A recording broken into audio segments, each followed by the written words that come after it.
De retour à l'atelier, aujourd'hui je vais vous présenter une scie circulaire pour le métal. C'est le modèle de chez Bosch, la GKM 1850. Elle a une capacité de coupe de 50 mm, mais en fait elle ne peut couper qu'une épaisseur entre 15 et 20 mm de massif.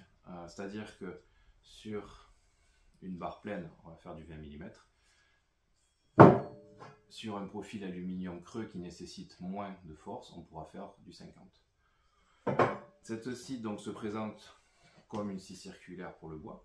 Elle a les mêmes attributs, c'est-à-dire un réglage de profondeur de coupe. Ici, la possibilité de mettre une butée parallèle pour faire, par exemple, des bandes de métal.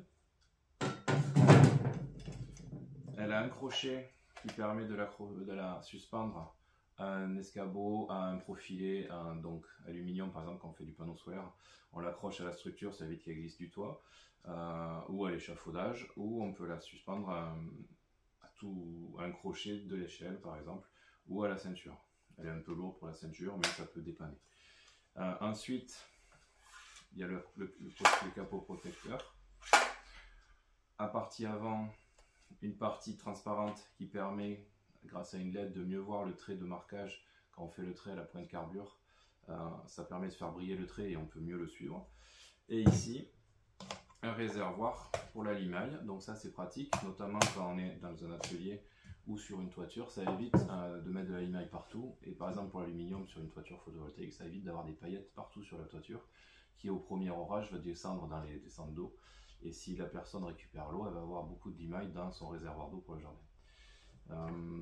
Ça c'est un avantage. Et un dernier avantage de cette scie, c'est que quand on coupe comme moi des profilés métaux ou non métaux dans un atelier bois, ça fait des coupes froides, donc il n'y a pas d'étincelle qui risque de mettre le feu à l'atelier par rapport à une meuleuse qui va mettre des limailles chaudes dans tout l'atelier.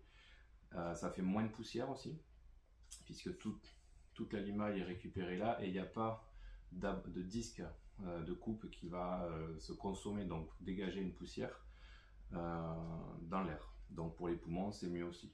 Après ça n'empêche pas de mettre les EPI, donc oreilles, œil et masque respiratoire, il n'y a pas de souci. Pour le changement de lame, ici il y a un bouton qui bloque l'arbre moteur comme sur beaucoup de scies circulaires. Et la clé de service est dans la poignée.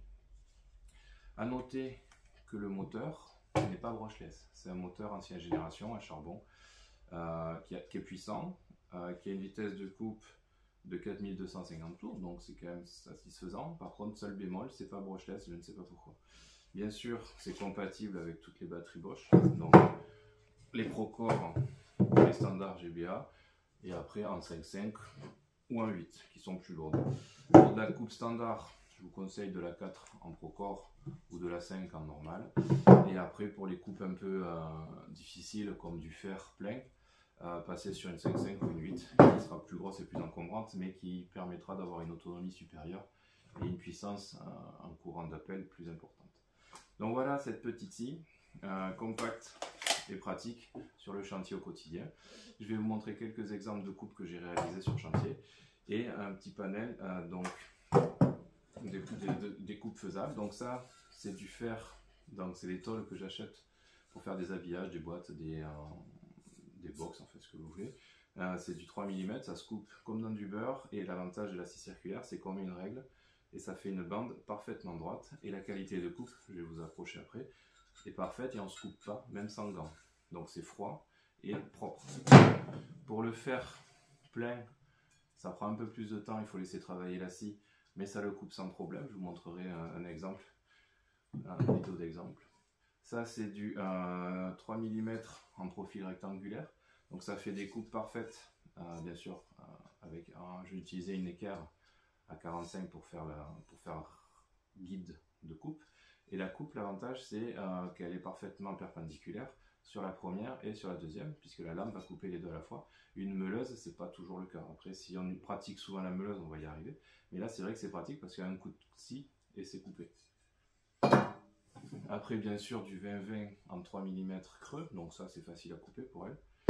Et après, une utilisation qui est pratique sur toiture, c'est les profilés. Donc ça c'est des profilés photovoltaïques K2. Il y a d'autres marques, moi j'utilise du K2, c'est pratique parce que c'est un kit facile à monter. Et du coup, ça vous coupe parfaitement l'aluminium. À froid, bien sûr, ça fait moins d'étincelles que le métal, mais en toiture, c'est pratique parce qu'on vient de couper, c'est propre, la lame est protégée dès qu'on arrête la coupe, contrairement à une meulasse qui va continuer à tourner. Et ça vous fait une coupe parfaitement droite, ce qui permet de mettre le capuchon en bout de tube une fois que la coupe est faite. Donc ça, c'est qualitatif et rapide sur le toit. Donc je vous montrerai aussi une vidéo que j'ai fait sur toiture. Et à titre d'exemple, voilà, c'est des lames de ce type, en 136 mm avec de nombreuses dents, donc c'est des dents faites pour le métal. Je vais vous faire un petit zoom de tout ça. Donc le capot protecteur, ici le réservoir de limaille, la clé de service, la batterie, le réglage de hauteur, le crochet, le moteur donc qui n'est pas brushless malheureusement, donc on verra à l'usure et à l'usage son comportement. Pour l'instant il fonctionne sans problème. Peut-être qu'il n'y a pas de brushless pour éviter qu'il y ait des aimants qui captent la limaille de fer, je ne sais pas. Ici un capot transparent pour l'éclairage qui permet de voir la coupe et la clé, l'endroit pour dévisser la lame.